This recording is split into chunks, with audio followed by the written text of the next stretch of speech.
From the Delta Sky Club Welcome back, Miss Klein. to the Jet Bridge, Delta Airlines relies on 5G solutions from T-Mobile for Business to power operations and serve customers faster. Together, we're putting 5G into the hands of ground staff so they can better assist on-the-go travelers with real-time information throughout the airport. This is elevating customer experience. This is Delta Airlines with T-Mobile for Business. Take your business further at T-Mobile.com/now. You're ready for a comeback. And with Purdue Global, you can do more than take classes. You can take charge of your story, of your career, of your life. Earn a degree you can be proud of and get an education employers respect. It's time, your time, not just to go back to school, but to come back and move forward with Purdue Global, Purdue's online university for working adults. Start your comeback at purdueglobal.edu. Hello, from Wonder Media Network, I'm Jenny Kaplan, and this is Womanica. This month we're talking about go-getters, women who purposefully, or in some cases accidentally, acquired life-changing wealth, good fortune, or influence. Today we're talking about the formidable 4'10" cosmetics mogul. Her empire spanned multiple continents and redefined beauty for generations of women. Please meet Helena Rubinstein. Helena was born on Christmas Day in 1872 in Krakow, Poland. She was the eldest of her sisters. When she was 18 years old, her parents arranged for her to marry a much older widower. Helena was not happy with the arrangement and escaped to Australia to live with her uncle in Melbourne.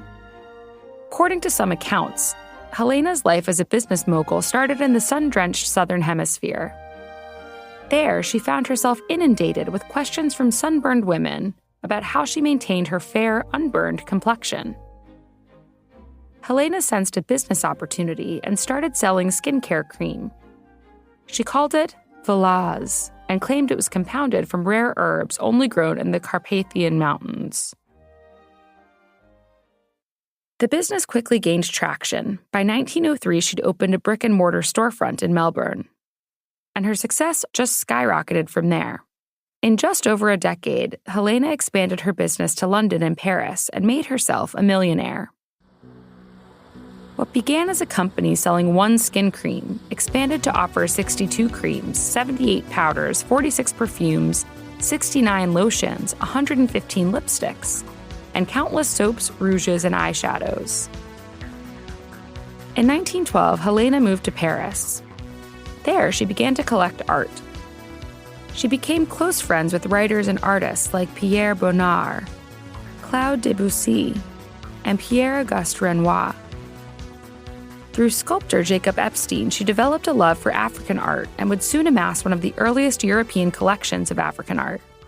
She spent days in the salons of Paris, taking in the art and culture. After the outbreak of World War I, Helena moved to New York City to open a salon there. She then expanded to other U.S. cities. According to Life magazine, a woman visiting a Rubinstein salon would be stretched, exercised, rubbed, scrubbed, wrapped in hot blankets, bathed in infrared rays, massaged dry and massaged underwater, and bathed in milk, all before lunch. The salons mainly operated at a loss, but served as a marketing tactic for her many products. Helena's triumphs did not exist without troughs. In 1928, Helena sold her company, but when the stock dropped from $60 to $3, Helena bought it back. Helena's decision to keep her real last name on the title of the business faced anti-Semitic backlash. Her flagship storefront wasn't allowed to be on Madison Avenue, but rather was relegated to one of its lesser-traveled side streets. And when she tried to rent a bigger apartment in the city, the owner told her that he didn't rent to Jewish people. While she maintained a strong business-minded exterior, letters scribbled on scrap paper to her friend reveal the chaos that lurked underneath.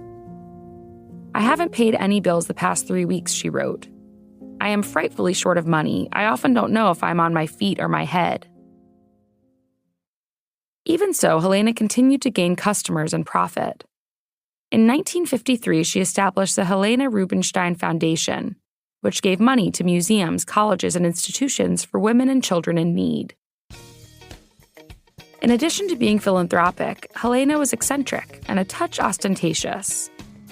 For one thing, she insisted people call her Madame. For another, she spent much of her life in a richly and chaotically decorated triplex on Park Avenue in Manhattan. It included acid green wall-to-wall carpet, pearl-inlaid coffee tables, Turkish lamps, and African masks. She filled every inch of wall space with what one critic called unimportant paintings by every important painter of the 19th and 20th centuries. In one room, a single fireplace was decorated with 7 Renoirs. And she collected more than art. Helena collected jewels, which she stored alphabetically in a filing cabinet. One day in May 1964, Helena was targeted for her fortune. A group of men arrived at Helena's apartment to deliver her a bouquet of roses. At least, that's what they claimed. In fact, they were thieves. When they were let inside, they dropped the roses and tied Helena to a chair with strips of bed sheets. But Helena was savvy, and she hid the key to her safe in her blouse so the thieves wouldn't find it. All they could find worth stealing were 5 $20 bills in Helena's wallet. They took the bills and fled, leaving the roses behind. Helena instructed her butler to keep them in the icebox in case they had company later that day. Helena was more than 90 years old at the time, but that didn't stop her from maintaining full control of her business and making trips to Normandy, Tangier, and Paris. On April 1st, 1965, Helena passed away in her apartment in New York. She was 92 years old and one of the richest women in the world. All month, we're talking about go-getters. For more information, find us on Facebook and Instagram at Womanica Podcast. Special thanks to Liz Kaplan, my favorite sister and co-creator. Talk to you tomorrow. From hobby farmers to weekend gardeners and everyone in between, Tractor Supply trusts 5G solutions from T-Mobile for Business to make shopping more personal. Together, we're connecting over 2,200 stores with 5G business internet and powering AI so team members can match shoppers with products faster. You're all set. This is enriching customer experience. This is Tractor Supply with T-Mobile for Business. Take your business further at T-Mobile.com/now.